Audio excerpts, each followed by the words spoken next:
The truth that will change you will probably first offend you. This is the modus operandi of this podcast. Welcome to ContraZee to popular belief. This episode will be nothing like you expected. It'll probably ruffle some feathers and shake things up, but for the better. If we want different, we've got to be different. So without further ado, Welcome. your host, Zandile. Lochani Amsheni Hayambo, hail up, Wagwan.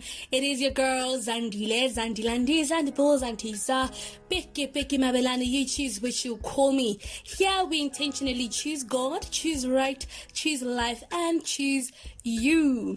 The very first episode of ContraZee to popular belief. I know that on the 31st of October, I made an announcement and said the first episode will be next week. And next week came and there was nothing. I believe in accountability because accountability is life. I think life is in accountability. And that we should stop sweeping things under the rug, y'all. We need to talk about things. We need to call each other out. We need to tell each other the truth. And here I am with my truth, right? So the reason the debut of the first episode was delayed is I was just going through it, Guys, let me tell you something, ne? Do not let your UPs, your VITs, your UJs, your UL, your UWC, your UC, your varsity colleges, your Vega, your Inscape, all of them, alright? Do not let school get you down. Do not let academia take your life.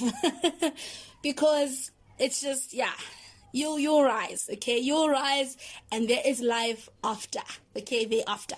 So it just began with this one module. You know that one thing that it happens, and then it's like a domino effect. It's like a ripple effect, and it just pushes everything else over, and it just causes you to think about every other problem in your life, and it just starts the breakdown, so to say. And so that's what happened with me. I was worried about a certain module, and that worry turned into stress, turned into frustration, turned into depression, it just brought everything. It brought everything together, and it was just a whole mixed masala of sadness and downness, and so I was going through it, and I read a quote today. And it said that when you begin to actually, okay, let me find for you.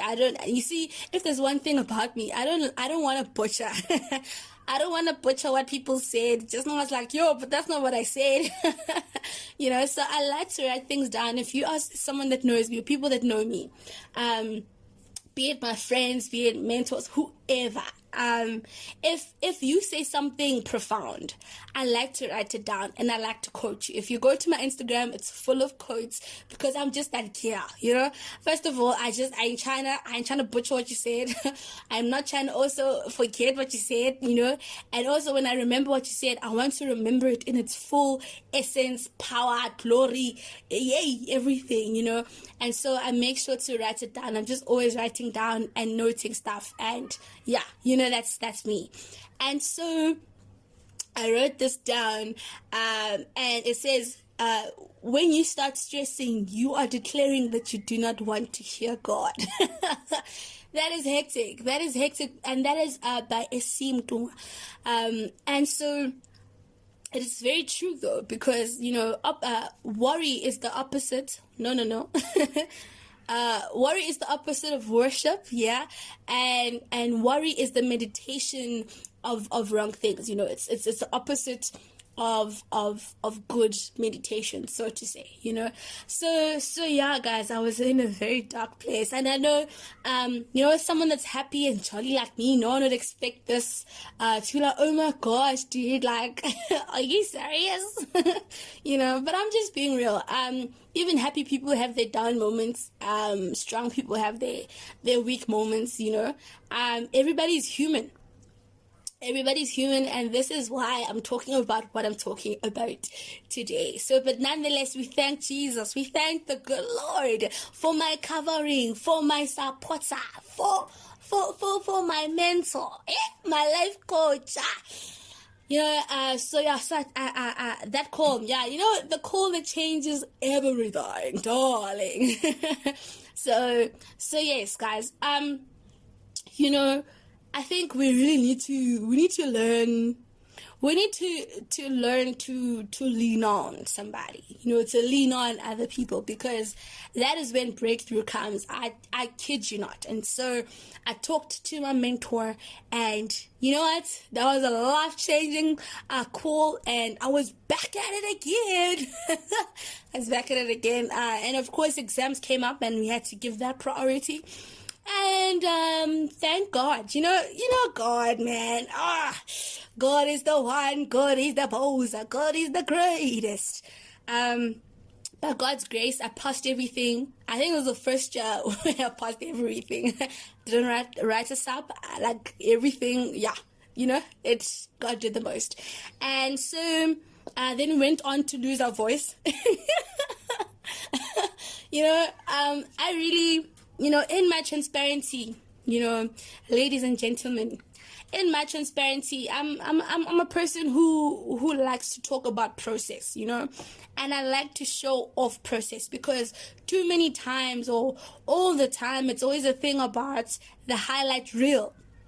The highlight reel where things are going good, things are glorified, things, it's happy, it smiles, it's roses, it's sunshine, and no one gets to see the process. No one gets to see the bad days. No one gets to see the work that goes into everything. Listen, if we talk about the work, the pandemic has really taught me to value people's work and to respect people's work in everything. Listen, from the shops to cleaning the streets to digital to business to everything, because when you start doing your own thing, when you start focusing on so to say a hustle, you have to learn to do stuff by yourself, because they always say that if you have a business, like the owner, even though they might not be perfect in doing it necessarily, but like you must know something about everything, and so in me learning to know something about everything, like I got to respect I got to respect a whole lot more in terms of process in every operation that is happening, and so in my respect, I just realized that there's just so much work that goes into so many things that we deem as mundane, that we deem as useless, or we deem as like, whatever, and so I like to delve into the process. And so yes, when I talk about process, I'm a big fan of it, because you get to learn so much more from process than just from the highlight reel. And so we went on to lose our voice, and the more we talk, the more it goes. I've learned a valuable lesson in losing my voice. It is that you should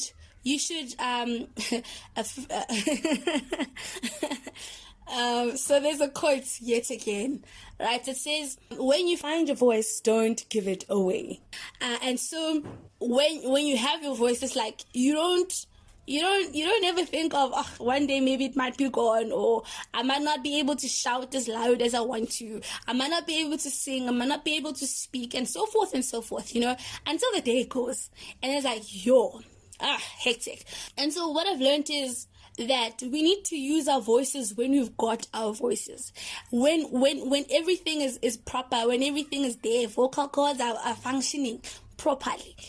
Please speak about things that matter, and speak about things that build up, of course, if you need to break down, but make sure it's within the will of God, the word of God, and the love of God, because in Ecclesiastes it does say that that there is a time to build up and then there is a time to break down.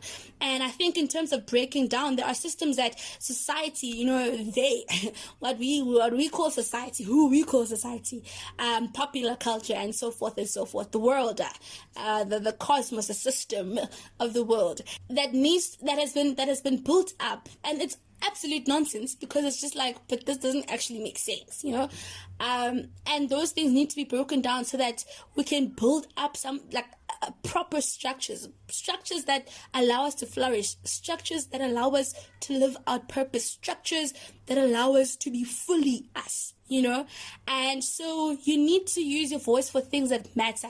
Like, stop being into the streets, being a finger activist about things that don't matter. Things that in 10 years' time you look back and it's like, but it didn't change anything. It didn't change anyone's life. It didn't make a difference, I love this acronym. I love this acronym. It's literally MAD, and it stands for make a difference, or making a difference. And so I'm all about that. Like, a lot of things that we do, like, they don't make a difference. And this is not to say yonki skati, yonki ndao all the time, that we need to be serious and, we don't laugh, we don't make jokes, we don't dance, no, absolutely not. But I'm saying, even in you dancing, even in you having fun, let it be purposeful. Don't be having fun about something that you have to fix later, And this has me going into like a totally different direction, but nonetheless, I'll say it. And in this digression of life, that happens because we are having fun, or it's just a phase, or live now, fix later, live now, whatever, YOLO, whatever lifestyle. We forget that for every action there is a reaction, because I'm so against this whole thing of, they're doing it because give face, it's the time. And I understand that the Bible says that foolishness is locked up in a child's heart. That, there will be a time where it's just like, but what you are doing is not making sense, But I feel like in culture, we've also like made room. We've made room for lack of a better word, let me just be honest. I'm not calling anyone a fool. I'm just saying that some actions are foolish, okay? And so we've made room for foolishness. And this foolishness, and even people will just, they'll admit to say when they look back 10 years, the past 10 years of their life, or 10 years ago, or 5 years ago, when they were teenagers or in varsity, they made very foolish decisions, or they did foolish things where it's like, even till today, they're fixing them. And that's the risk that no one thinks of. That is the risk that no one talks about. That, me living life to the fullest, doing whatever that can be done, it can also have consequences that I have to fix, perhaps for the rest of my life. Perhaps for like a majority of my life, that the time, the seed, time is a seed and is also a ground, because you sow something into time, and you can also sow time into time. All right, because there's a general clock that everyone is on, and then there's your clock, all right, that is functioning within that clock. All right, you have your 24 hours within the 24 hours of everyone, in the world, And so, in you planting whatever seed in action, or in decision, or in speech, or whatever, it can really turn everything around. But because people are just on this, keep your bad energy away from me. Like, why are you so loud? Like, why are you saying what you're saying? Like, leave me alone. I just want to live my life. It's a thing of people are running away from being serious about their lives. But yet again, they come back. They have to come back and fix the mess that was caused when they were not serious, when they were not intentional about their lives. I think you need to take yourself very seriously, because you've been, so to say, conned into thinking, Uguti, like, things are not that deep, Things are not that deep, and you can do whatever you want. It's your body, it's your life, it's your. The Bible says that you can do whatever, but not everything is beneficial. It says that in your eating and your drinking, You want to have that even as a glory act, as an act giving glory to God, So imagine something as mundane as eating bread. Like, that's actually like giving glory to God. Like, God can find glory in that. You blinking can give glory to God because essentially, like, Jesus says that you can look at a woman lustfully, and that is as good as committing adultery. All right. And that's so deep because, you just think, but Jesus, it's just a look, it's just a glance, but he takes it so seriously because everything about us, everything about how we were made is so intentional. This even brings me to Revelations, where it talks about the angels that have so many eyes, and on their wings. I don't know if I were to scream or shout or faint if I saw these angels,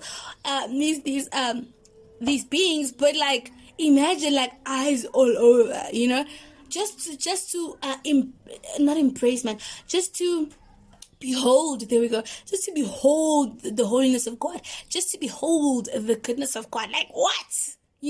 So understand that everything about you is intentional. And also, as much as you can say it's my body, it's my eyes, it's my mouth, it's my this, it's my that, at the end of the day, whether we like it or not, whether we deny it or we believe it, we are accountable for everything. You understand? You're gonna stand accountable. And so, and even at the end of every day, like when you look back at your day, and a friend of mine, shout out Musty, a friend of mine, he's like, at the end of each day, I ask myself, what I did wrong and what I can correct then the next day, and I'm like, that is so dope, because when I look at my day, I'm like, what did I learn today? Because days are not the same. You can't expect today to be like tomorrow. Even if you're doing the same things, it just won't be the same, And so that's why we have to take every day as an opportunity for glorifying God, as an opportunity for living on purpose.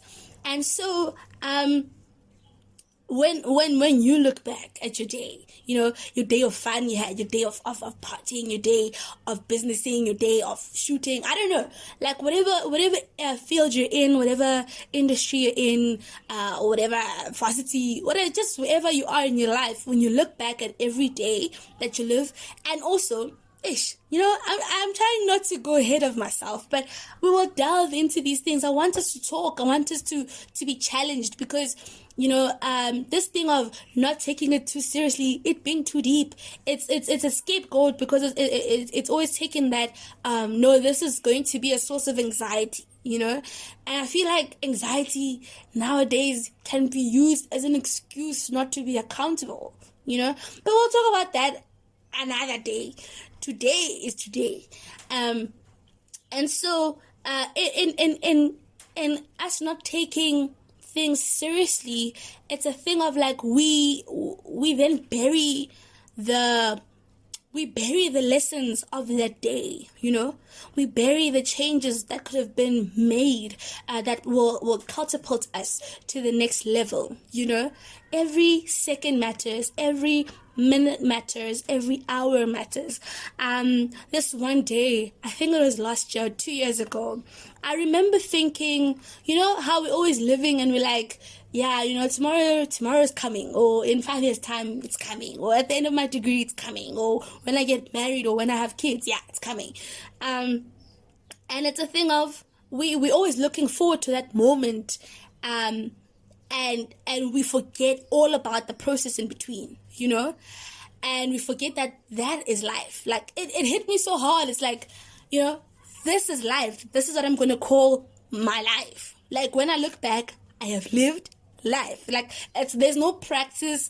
There is no dress rehearsal. Like, okay, the real thing is gonna happen when you graduate, or the real thing is gonna happen when you get married, or when you open your company, or whatever. Like, right now, this is what we're calling life. And if like, you died today, or Jesus came back today, like, that will be called your life. That is not going to be called anything else. So this is life. Every second that is passing is life going past. It's life passing, and that is hectic, like when you even go into the study of time, it's so deep. It's so deep because you just realize like, okay, it's interesting how time works. All right. But I seriously digressed. But I just wanted to put forth, an understanding, give an understanding as to why I speak about the things I speak about, and how hey,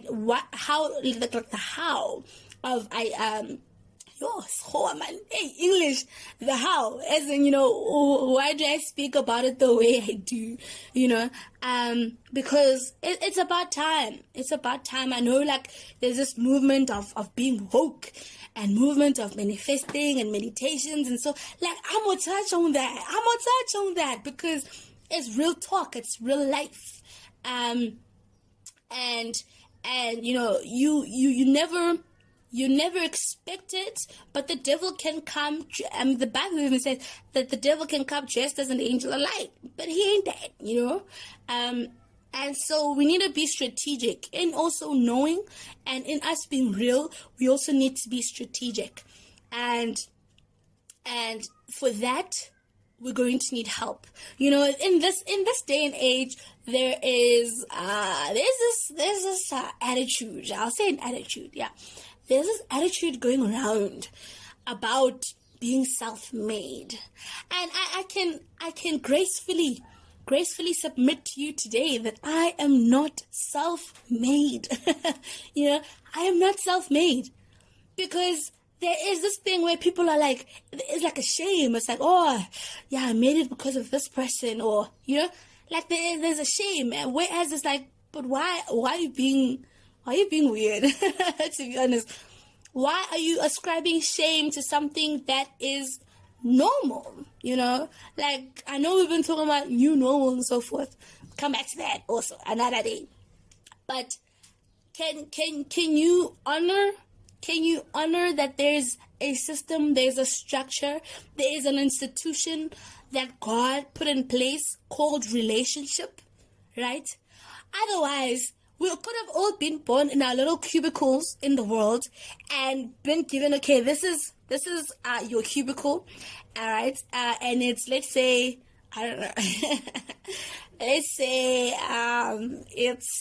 it's 20 meters by 20 meters, né? It's a square. And this is your world. You're going to live life in this cubicle, and you're going to live and you're going to die, But God didn't do that. God instead, gave relationship. He gave links. He gave the joining power to join forces with other people, to become friends with people, to become business partners with people, to become accountability partners, to become whatever, But it's all, under the umbrella of relationship. And because of life, or because of, the world getting darker and darker every day, church, please arise, church, because, yeah, the devil having his little play, yet we are here, and we can change a lot. But, with this darkening world, with people's motives just darkening, with how what people are doing just darkening and just being outright disturbing, our trust levels have gone down, and I'd like to read a few two quotes, right? And I think in every podcast episode, I will suggest a book that goes along with what I'm talking about, because I feel like books are mentors in person, and that in one episode I can't say everything I want to say, I'm trying to concentrate it to a certain amount of time, and I'm also not trying to be like 2 hours long because I know concentration spans nowadays, it's like, yeah. So yeah, let me give you the books for today. It is The Power of Other by Dr. Henry Cloud. It is Scary Clothes by Donald Miller. And it is Boundaries. It's Boundaries has it's a series. It's a volume of books because there's boundaries of leadership, boundaries of dating, boundaries of marriage, and so forth and so forth. And I've read Boundaries of Dating, and what a read! Wow, it took me I think 2 months. Yeah, 2 months or 3 months because it was the beginning of the lockdown, and in South Africa. And yeah, I had to take time. Like, I couldn't rush through it because more than anything, it was a therapeutic experience, never mind dating, never mind love and everything like that. It was more so a therapeutic experience for me. It's like explaining why I do things and how I relate to people and so forth. So those are the 3 books for today. Boundaries of Dating is by Dr. Henry Cloud and Dr. Townsend. Yes. All right, so I'm going to give you a quote from The Power of Other, and it says, "For centuries, philosophers, psychologists, theologians, and spiritual thinkers have struggled with something called the mind-body problem. The fact that the invisible has a real effect on the visible, and vice versa. But however we explain these mechanisms, the neglected truth is that the invisible attributes of relationship, the connection between people, have real, tangible, and measurable power. It begins at birth. Did you know that even if you feed babies but deprive them of meaningful relational connections, an attachment or bond, they will not grow as they should? Just from a missing relational connection, they will have lower body weights, experience illness, and in extreme situations, they can develop a syndrome called failure to thrive.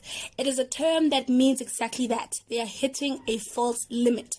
This invisible power, the power of others, builds both the hardware and the software that leads to healthy functioning and better performance. Research shows over and over again that people trying to reach goals succeed at a much greater rate if they are connected to a strong human support. Even if you eat an unhealthy diet but are part of a close-knit community, you will live longer than if you are emotionally isolated and eat only healthy foods. I say amen to that. All right. So that is a very interesting fact, rather. And Dr. Henry is a scientist in terms of like he's a doctor. He's a doctor, he's a psychologist, and he's a businessman, and so forth and so forth. So I trust what he's telling us in this book, and I think we have seen it. Even if we try to be the doubting Thomases, we have seen it that if you have people, there is a difference from if you're a loner. And we always encourage people who are loners to be like, bruh, get out there, girl, get out there, go have some fun, go meet some people and so forth, and even for me, I think that's my greatest joy.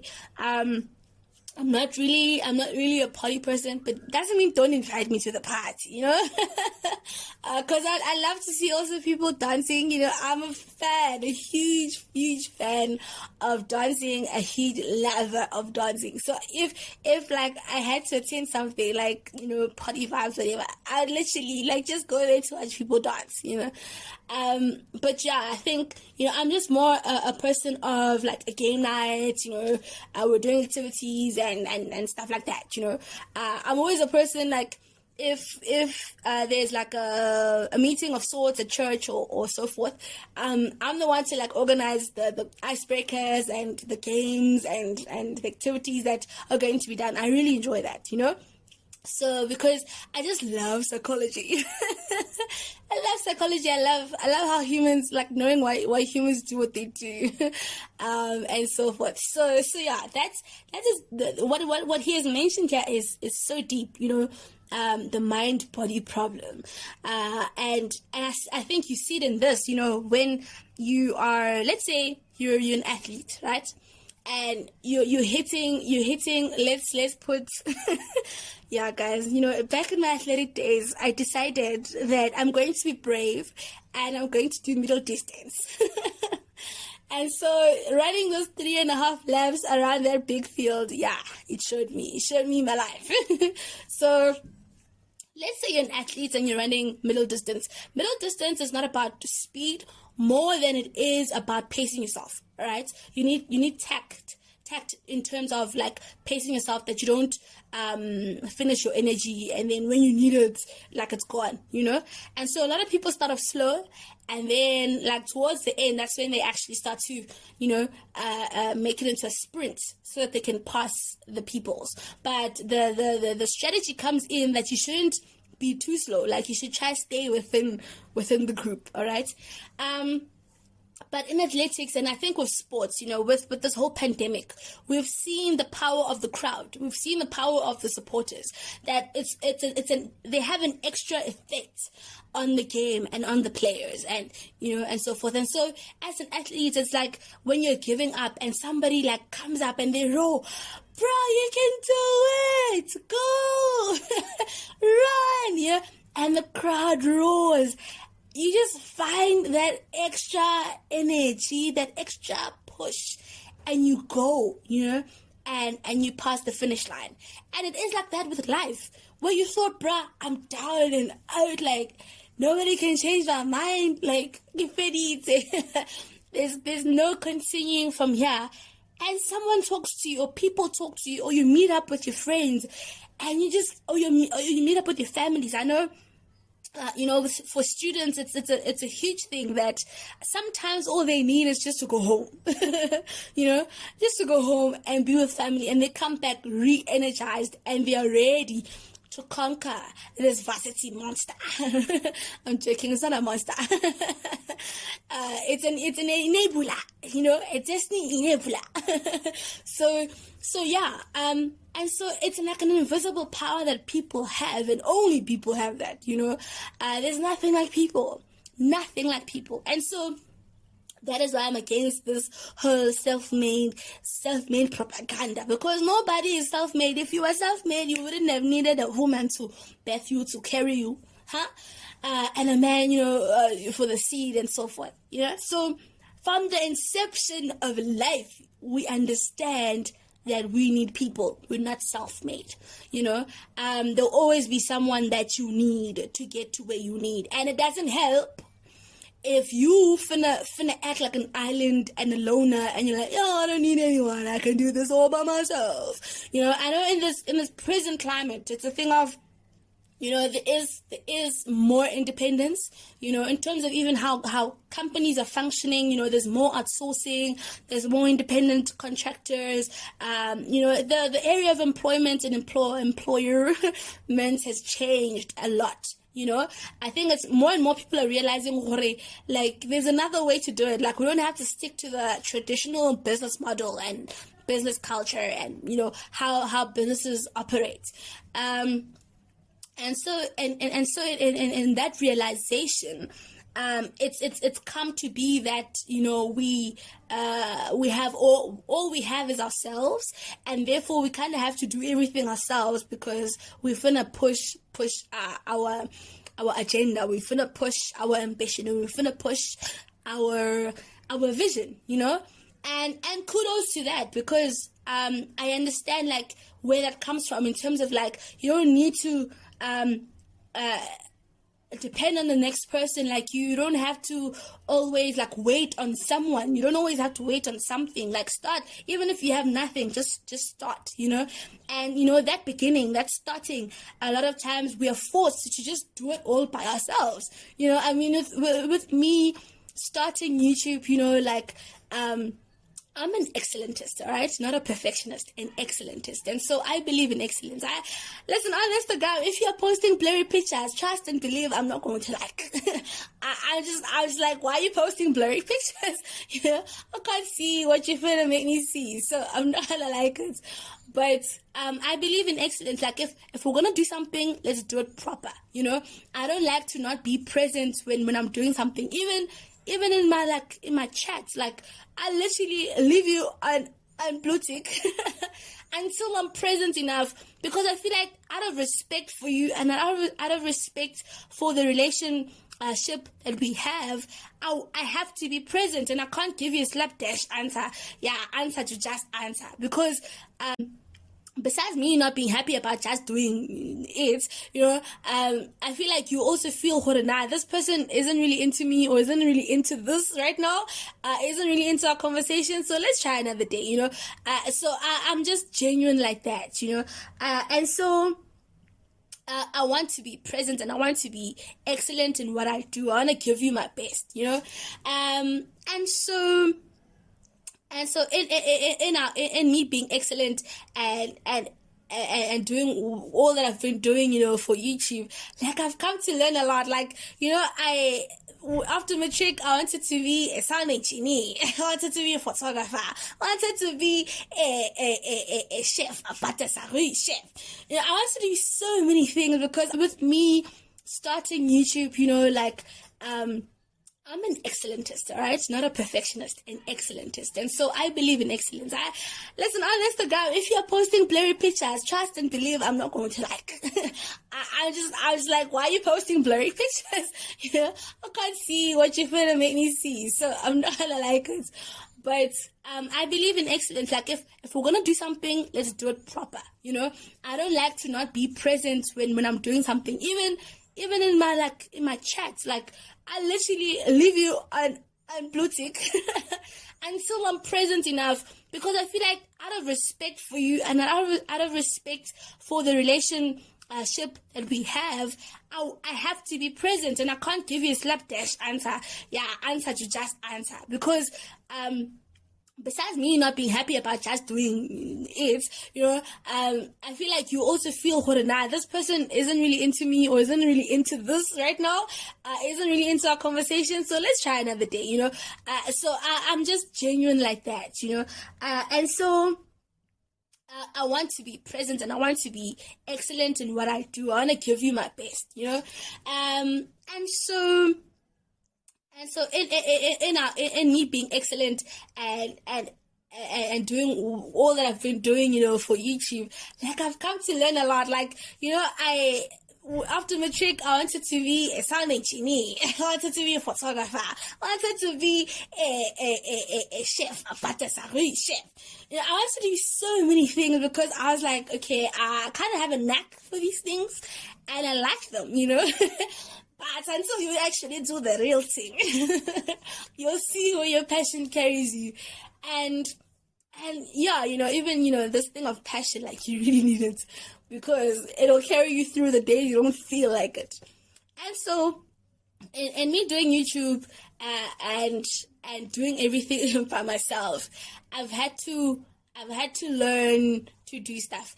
But in me doing those things, like, it was made a whole lot easier by me just asking for help from people, which is hard for me to do sometimes, because I've just always had this independent character that if you're not gonna do it, with a happy heart for me, or you're not gonna if you're gonna make me feel like a burden, or if you're not gonna give it cheerfully, I'd rather do it myself or okay.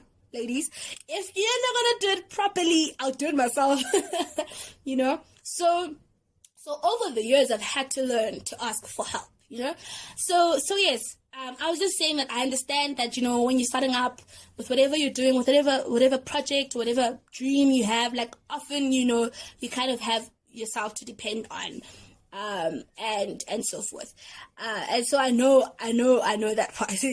But I think that attitude seeped into like our way of life, our way of living. It's like, listen, it's all me, like everything's all me, and I gotta get credit that it's all me, And we've grown so attached to that credit and grown so attached to that glory that we've been eluded to the point where we think we don't need people no more. It's like,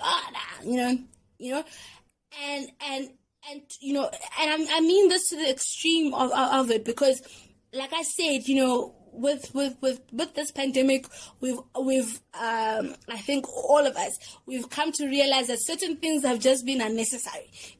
Some meetings were just not supposed to happen. But this is now where people have taken it to the extreme that I don't need anyone. And also with popular culture being driven by fear, being driven by experiences that have become doctrines, for example, okay, I'll come back, God willing, I'll come back and talk about all these things that I'm just dishing out. But like this whole thing of, guys shouldn't receive any gifts from girls, because girls then hold it over their heads. It's like, but I made you. The clothes you're wearing, I bought them. You wouldn't be here if it weren't for me. And I see that, and I feel that. I feel the pain. I'm for you. I'm for you, brothers. And yeah, sisters, come on.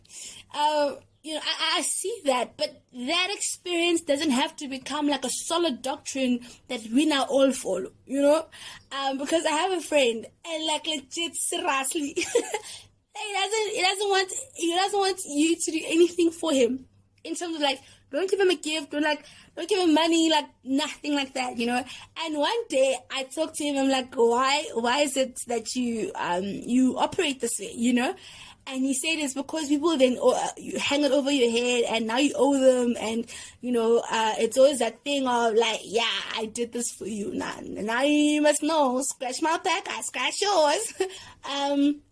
And I told him this, I'm like, hey, please, you are holding back our blessings, because the Bible says it's more blessed to give than to get, So I finna get my blessing from giving into your life, so please learn to accept. And of course it comes with boundaries, when you study a person, and you see, oh no, this person is a person who doesn't forget what they do for you, and they always want to pay back, then I understand for that person that you wouldn't want to get anything from them, and so forth. And also those people that think they can buy you because they're not trying to be mature and talk about things and do right by you, and they think they can just buy you with gifts or with experiences, and so forth. I get that.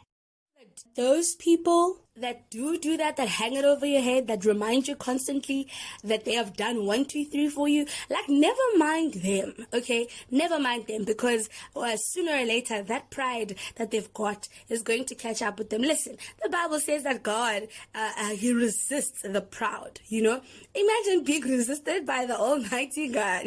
So please, do not mind them. Do not let that take away from your need for others. Don't let that make you build a wall to say, I'll never ask for help. if asking for help is this is what it's like, then I'll never do it. Don't go down that route. Don't go down that road, because people hold keys.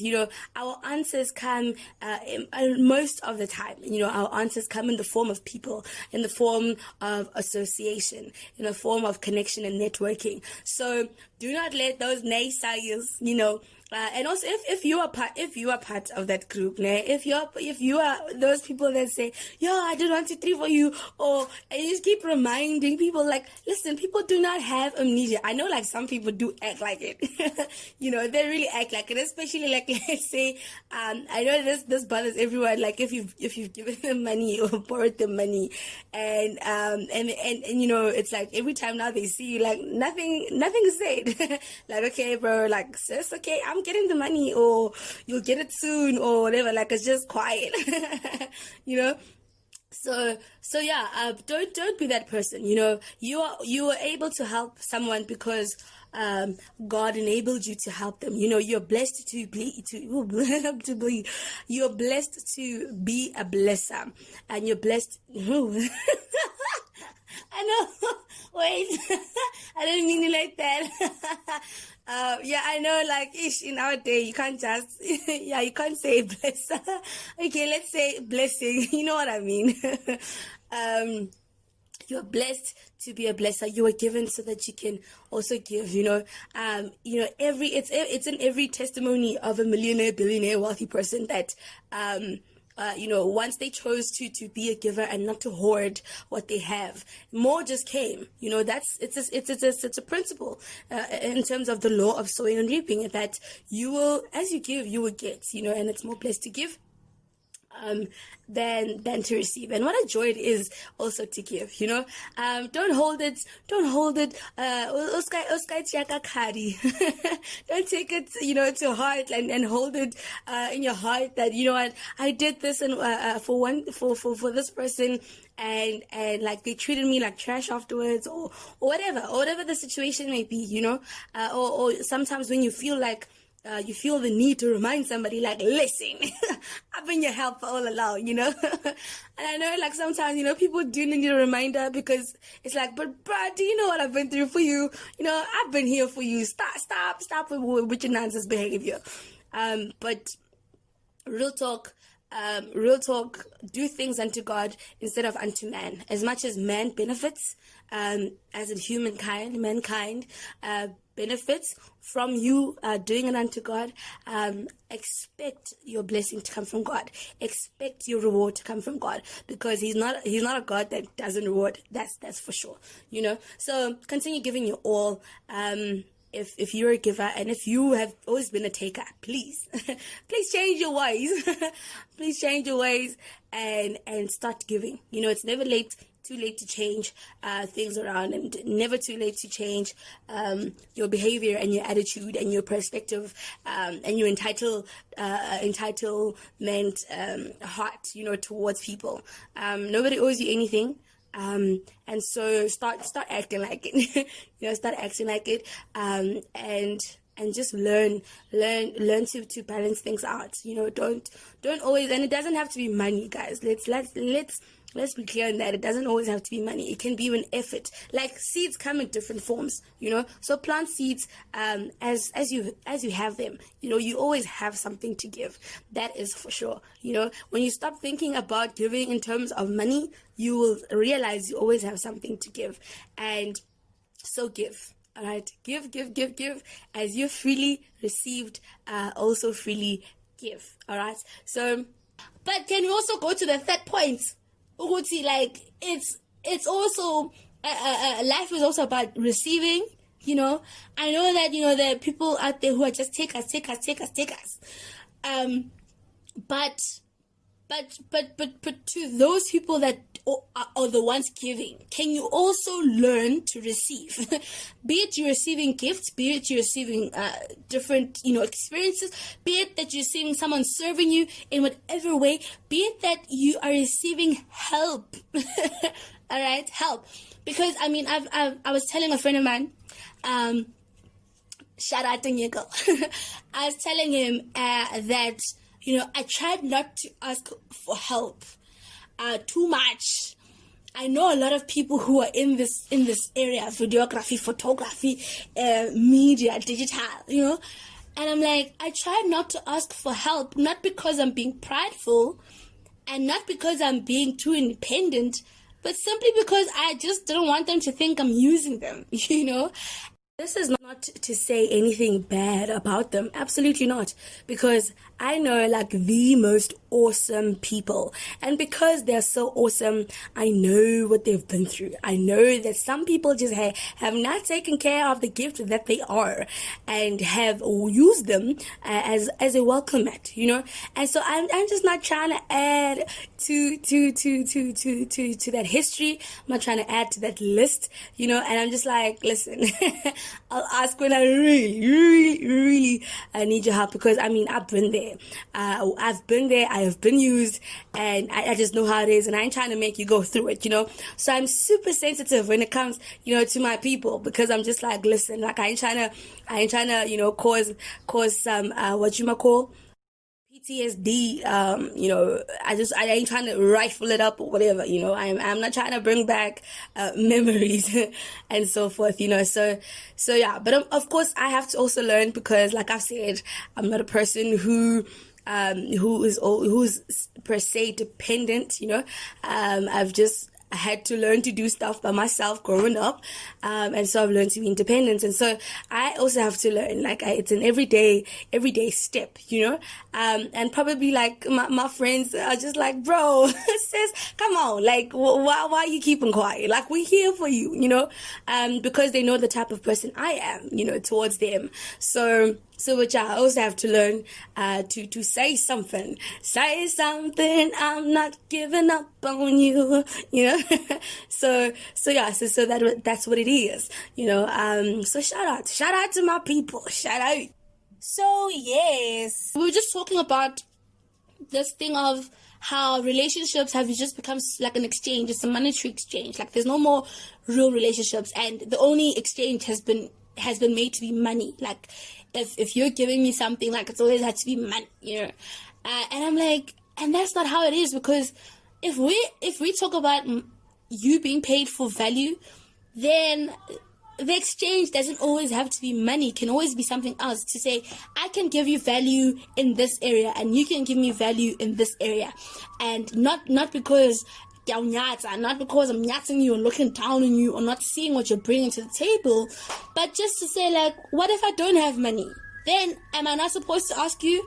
And also, I know this thing of, like, you get people who have specialized, and you therefore pay them for their time. You pay them for their expertise. Like, you can get a 10K invoice just for 1 hour. I get that. I absolutely value that. But here I'm talking about relationship where you can see that someone is not where they have envisioned, or they have dreamed, or they are planning, working towards to be at, right? So are you going to put them aside, cast them aside, because they cannot give you a monetary amount for your value? You understand? And so I'm like, that is so true. Like, we really, like, make everything about money instead of relationship, instead of, like, let me just help this person because I believe in their dream, and I see where they're going, and I see that they're working hard for it, and that comes with knowing, that comes with having relationship, that comes with asking, to say, hey, Sandy, I see you asking me about videos, where you at, where you trying to be, I can give you this, I can help you with this, and so forth, and even with helping people, there are boundaries. Absolutely, there are boundaries, like, you don't just help, because at some point you'll run out if you don't have boundaries, yeah. But nonetheless, that is a topic for another day. Now, going on to my second quote, right? I don't know if I should leave this for the second one, for the second podcast, because I think this is one topic that needs continuation, And so I'll stop there. I want to make it a tradition that at the end of every episode, I give you an interesting, fun fact about myself. So yeah, an interesting fact about myself for today is that I like preparation. So, for example, if let's say I'm going to meet up with Letitia, right? Letitia decides, no, I'm meeting with Zandi. Zandi's a nice person. She loves people. I'm gonna come with my girl, Millicent, But Zandi's not going to be too happy with that if she doesn't totally know Millicent, right? So with me now, if let's say we're meeting up and so forth, like, I really need preparation. If you're gonna bring someone else, prepare me. Like, I don't like surprises in that regard. Like, and then we meet up and it's like we don't vibe, and then it's awkward. Yeah. So I don't like awkwardness. I really, really don't like awkwardness, and so that's why I say I am a person of preparation, even with calls. Video calls, especially. Like, what are you thinking? Just calling out to the blue, Yeah, I need preparation, and even with calls, like, I actually set up call appointments with my friends. Like, besides my mentors, that's a must, because they're busy and I value their time. But when it comes to my friends, like, I'm just like, guys, let's prepare the time we will speak so that I know to prepare for you mentally, physically, socially, spiritually. And I bring my full game, my full energy, my full presence, and everything like that, you know. And of course, that's not to say like I don't get random calls here and there. It depends who you are.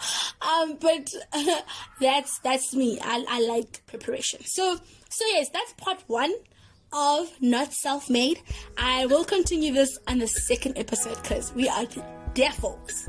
Not done. So yes, do tune in for more. It was a fun episode. I didn't script it. I'm trying to be led by the Spirit of God, because too many times we can be dependent on, like I say, preparation, and we then miss out on what God can do. But nonetheless, that's also power packed, you know. I feel like everything is just lesson filled. But yeah, more on that, more on this, and the 2nd episode. Thank you for tuning in, and do not forget to comment, like, subscribe if you're on YouTube, and DM me. Let us talk. Let us form relationships that are true and genuine and honest. Till next time, signing out. Thank you for listening to the ContraZee to Popular Belief podcast. I trust you've been challenged, touched, and changed. If you want to keep learning from this podcast, do subscribe. Also, kindly leave a review, as your reviews help us improve and also helps others find this podcast. Until next time.